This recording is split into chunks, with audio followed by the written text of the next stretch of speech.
கிறிஸ்துவுக்குள் அன்பானவர்களே, இந்த சுகமளிக்கும் ஆராதனையிலே பங்கு பெற்றிருக்கிற உங்களை ஆண்டவராகிய இயேசு கிறிஸ்துவின் திருப்பெயராலே அன்போடு வாழ்த்தி வரவேற்கின்றோம்.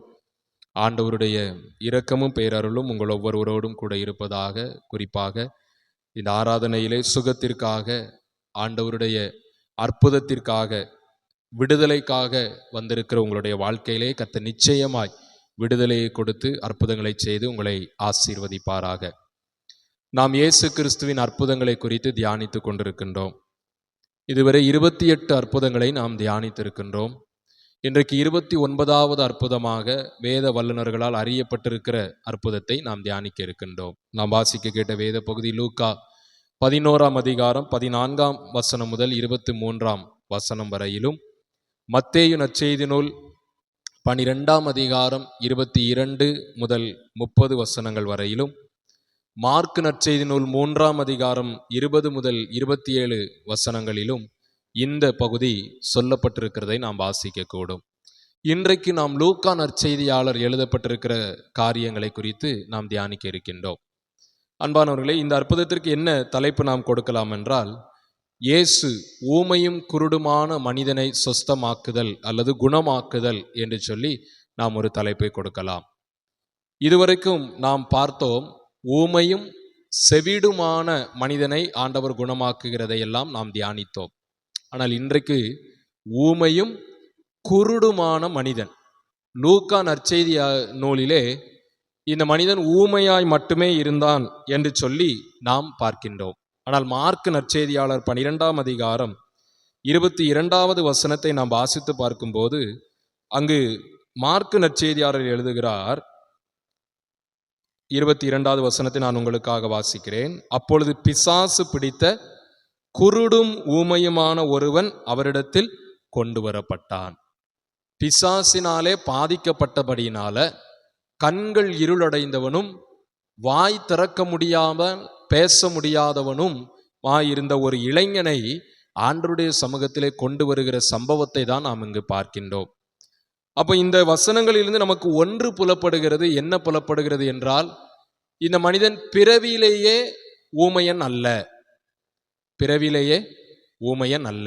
பிசாசு எப்போது அந்த மனிதனுக்குள்ளாக வந்ததோ அந்த நேரத்தில் இருந்துதான் அந்த மனிதனுடைய பேச்சு நிறுத்தப்பட்டிருக்கிறதை நாம் பார்க்கின்றோம். அந்த மனிதனுடைய பேச்சிலே சில தடங்கல்கள் ஏற்பட்டிருப்பதை நாம் பார்க்கின்றோம். பொதுவாக இயேசு கிறிஸ்து வாழ்ந்த காலத்திலே நாம் பார்க்கும்போது பிசாசினுடைய கிரியைகள் இப்படிப்பட்ட செயல்பாடுகளினால வெளிப்படுவதை நாம் பார்க்கின்றோம். இன்றைக்கு பிசாசு பிடித்த மனிதர்களை நம்ம பார்க்கும்போது பலவிதமான சைகைகளை அல்லது அப்நார்மல் என்று சொல்லுவார்கள். அதாவது சாதாரணமாய் ஒரு மனிதனுக்கு இருக்கக்கூடிய செய்கையை காட்டிலும் அல்லது குணத்தை காட்டிலும் வித்தியாசமாய் நடந்து கொள்ளுகிற ஒரு காரியம் இன்றைக்கு காணப்படுகிறதை நம்ம பார்க்கின்றோம். ஆனால் இயேசு கிறிஸ்து வாழ்ந்த காலத்தில் பிசாசு பிடித்த மனிதனுக்கு ஏதாவது ஒரு நோய் ஏற்படுவதை நம்ம பார்க்க முடிகிறது. ஒன்று குருடு அல்லது செவிடு அல்லது ஊமை, இப்படி ஏதாவது ஒரு நோயினால பாதிக்கப்பட்டிருப்பதை நாம் பார்க்கின்றோம். இப்போ இங்கும் அந்த மனிதன் அப்படித்தான் பாதிக்கப்பட்டிருக்கிறான். பிசாசு பிடித்ததினாலே அவன் ஊமையனாக மாற்றப்பட்டிருக்கிறதை நம்ம பார்க்கின்றோம். இங்கு நிறைய உரையாடல்கள் இந்த இடத்துல நடைபெறுவதை நம்ம பார்க்கின்றோம். இயேசு கிறிஸ்து இந்த அற்புதத்தை உடனே செய்து விட்டார். லூக்கா 11ஆம் அதிகாரம் 14, 15, 16 இந்த வசனங்களை நம்ம பார்க்கும்போது, அங்கு இயேசு கிறிஸ்து இந்த அற்புதத்தை எந்த ஒரு கேள்வியும் கேட்காமல் உடனடியாக செய்து முடித்து விடுவதை நம்ம பார்க்கின்றோம். ஆனால் செய்து முடித்த பிற்பாடுதான் இந்த அற்புதத்தை குறித்த வியாக்கியானங்கள் அல்லது விமர்சனங்கள் அங்கு இருந்த மக்கள் மத்தியில எழும்புகிறதை பார்க்கின்றோம். என்னென்ன விமர்சனங்கள்லாம்? முதல்ல பார்க்கும்போது அந்த மக்கள் சொல்றாங்க, இவன் பெயல்செபூலினாலே பிசாசை துரத்துகிறான். பெயல்செபூல்னா என்ன? யாருக்கா தெரியுமா?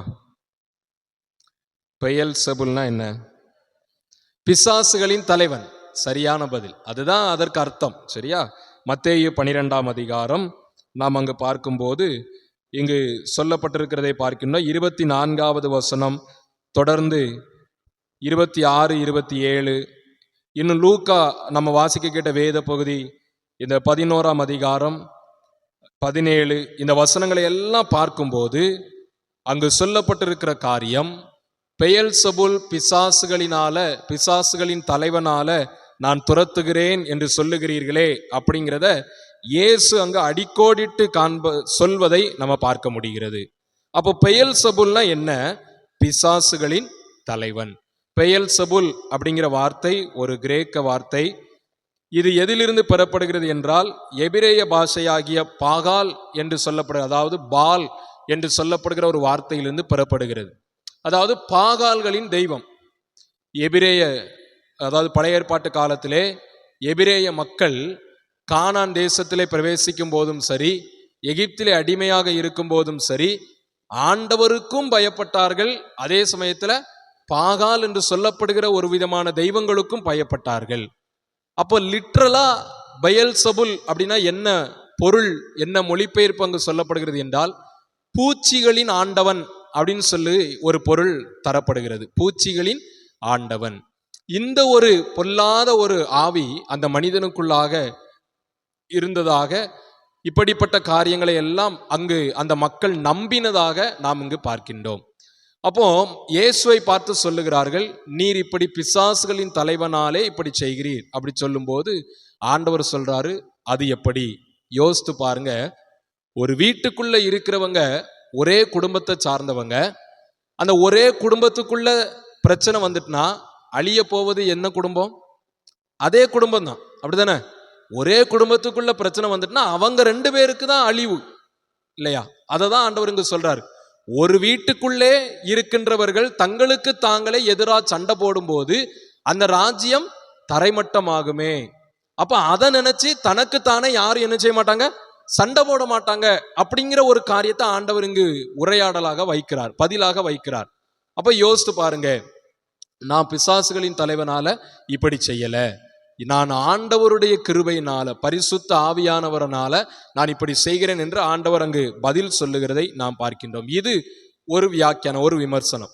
2வது விமர்சனம் என்ன இங்கு வருகிறது என்றால், இங்கு ஒரு வசனத்தில் ஒரு வார்த்தை பயன்படுத்தப்பட்டிருக்கிறது. 20வது வசனம், லூக்கா 11:20வது வசனம், நான் தேவனுடைய விரலினாலே பிசாசுகளை துரத்துகிறபடியால். இங்கு சொல்லப்பட்டிருக்கிற வார்த்தை தேவனுடைய விரல் அப்படிங்கிற வார்த்தை ரொம்ப முக்கியம். இன்றைக்கு நிறைய மனிதர்கள் பிசாசுகளை துரத்துவதற்கு இப்படி கை நீட்டி நிறைய பேர் துரத்துவதை நம்ம பார்க்கின்றோம். நான் அதை தவறாக சொல்லவில்லை. இந்த ஒரு வார்த்தையை வைத்துக்கொண்டு பிசாசுகளை துரத்துவது இப்படித்தான் செய்ய வேண்டும் என்று சொல்லி நிறைய விதமான பொய்யான காரியங்கள் இன்றைக்கு கிறிஸ்தவ சமுதாயத்திலே உள்ளே நுழைவதை நாம் பார்க்கின்றோம். அப்ப தேவனுடைய விரல்னா என்ன, எதை குறிக்கிறது அப்படின்னு சொல்லி நம்ம பார்த்தோம்னா, அதற்கு நம்ம எங்க வரணும்னா யாத்ராகமத்துக்கு வரணும். யாத்ராகமத்தின் புத்தகம் 3ஆம் அதிகாரம் 19வது வசனம் என்று நான் நினைக்கிறேன். யாத்திராகமம் 3ஆம் அதிகாரம் 19வது வசனத்தை 8ஆம் அதிகாரம், யாத்ராகமம் 8ஆம் அதிகாரம் 19வது வசனத்தை நான் உங்களுக்காக வாசிக்கிறேன். அப்பொழுது மந்திரவாதிகள் பார்வோனை நோக்கி, இது தேவனுடைய விரல் என்றார்கள். இது என்ன சம்பவம்? மோசேயும் ஆரோனும் பார்வோன் சமூகத்தில் போய் நிற்காங்க. என் மக்களை நீ வழி விடணும், அடிமையிலிருந்து விடுதலையாக்கணும் அப்படின்னு சொல்லி கேட்குறாங்க. அப்போ பார்வோன் சொல்றான், அதற்கு என்ன அடையாளம் அப்படின்னு சொல்லி பல உரையாடல்கள் அங்கே நடக்கிறது. மோசே தன்னுடைய கோலை கீழே போடுகிறார், அது பாம்பாக மாறுகிறது. தன்னுடைய கையை சட்டைக்குள்ளாக மறைத்து வெளியே எடுக்கிறார். இப்படி நிறைய காரியங்களை செய்கிறார். இப்போ இதெல்லாம் பார்த்துட்டு அங்க கூட இருந்த மந்திரவாதிகள் சொல்லுவாங்க, இது என்ன, எதனால நடக்கிறது? தேவனுடைய விரலினால நடக்கிறது. அப்படின்னா இது எதை குறிக்கிறது என்றால் தேவனுடைய ஆவியைத்தான் அல்லது தேவனுடைய ஆற்றலைத்தான். அன்றைக்கு இருந்த மக்களுடைய புரிந்து கொள்ளுதல் தேவனுடைய விரலாக இருக்கிறது. சரியா? அதாவது தேவனுடைய ஆவியானவரை அல்லது தேவனுடைய ஆற்றலை தேவனுடைய விரலுக்கு ஒப்புமையாக மக்கள் பார்த்தார்கள். இந்த லூக்கா நற்செய்தியாளரும் அப்படித்தான் எழுதுகிறார். லூக்கா நற்செய்தியாளர் பொதுவான மக்களுக்கு எழுதப்பட்டது, சொல்ல போனால் புறஜாதிகளுக்கு எழுதப்பட்டது. இந்த யாத்ராகமம் புத்தகத்திலையும் பார்வோனிடத்தில் இருக்கிற மந்திரவாதிகள் புறஜாதிகள், தெரிந்து கொள்ளப்பட்ட இஸ்ரவேலர்கள் கிடையாது. புறஜாதிகளுக்கு ஆண்டவருடைய செயல்பாடு, ஆண்டவருடைய ஆவியானவருடைய செயல்பாடு எப்படி தெரிகிறது என்றால் தேவனுடைய விரலாக தெரிகிறது. அவ்வளவுதான். சரியா? இதை ஒப்புமையாகத்தான் அங்கு லூக்கா நற்செய்தியாளர், அதாவது தேவனுடைய ஆற்றலை பரிசுத்த ஆவியானவருடைய செயல்பாட்டை ஒப்புமையாக தேவனுடைய விரலினால் நான் பிசாசை துரத்தினேன் என்று சொல்லி ஆண்டவர் இங்கு சொன்னதாக சொல்லப்பட்டிருக்கிறது. இப்போ இந்த அற்புதம் எப்படி நடந்தது, இந்த அற்புதத்திலிருந்து நாம கற்றுக்கொள்ளுகிற காரியம் என்ன என்று சொல்லி ஒரு 2 காரியத்தை நாம் வேகமாக தியானிக்க போகின்றோம். முதலாவது, இந்த அற்புதம் நடைபெறுவதற்கு அல்லது இந்த அற்புதத்திலிருந்து நாம கற்றுக்கொள்ளுகிற காரியம் என்னவென்றால், விமர்சனங்களை கடந்து ஆண்டவர் மீது விசுவாசம் வைக்க வேண்டும். விமர்சனங்களை கடந்து ஆண்டவர் மீது விசுவாசம் வைக்க வேண்டும். என்ன விமர்சனம்? இயேசுவையே அன்னைக்கு விமர்சித்தாங்க. நீர் பிசாசுகளின் தலைவனால பிசாசை துரத்துகிறீர், தேவனுடைய ஆவியானவர் உம்மிடத்துல இல்ல அப்படின்னு சொல்லி இயேசுவையே அன்றைக்கு விமர்சனம் செய்தார்கள். ஆண்டவர் அந்த விமர்சனத்தை பெரிதாக எண்ணாமல் அதற்கு பதில் கொடுத்து அந்த மக்களுக்கு புரிய வைத்து, நான் ஆண்டவருடைய ஆவியானவராலே இதை செய்கிறேன், ஆண்டவருடைய ஆற்றலினாலே பலத்தினாலே இதை செய்கிறேன் என்று சொல்லி அந்த மக்களுக்கு புரிய வைக்கிறதை, விசுவாசத்திற்குள்ளாக கொண்டு வருவதை நாம் இங்கு பார்க்கின்றோம். அப்ப இதிலிருந்து ஆண்டவர் கற்றுத்தருகிற காரியம் இன்றைக்கு நம்முடைய வாழ்க்கையிலையும், அதுவும் குறிப்பாக கிறிஸ்தவ சமுதாயத்தை இன்றைக்கு விமர்சிக்கிறவர்கள் அநேகர் எழுந்திருக்கிறாங்க.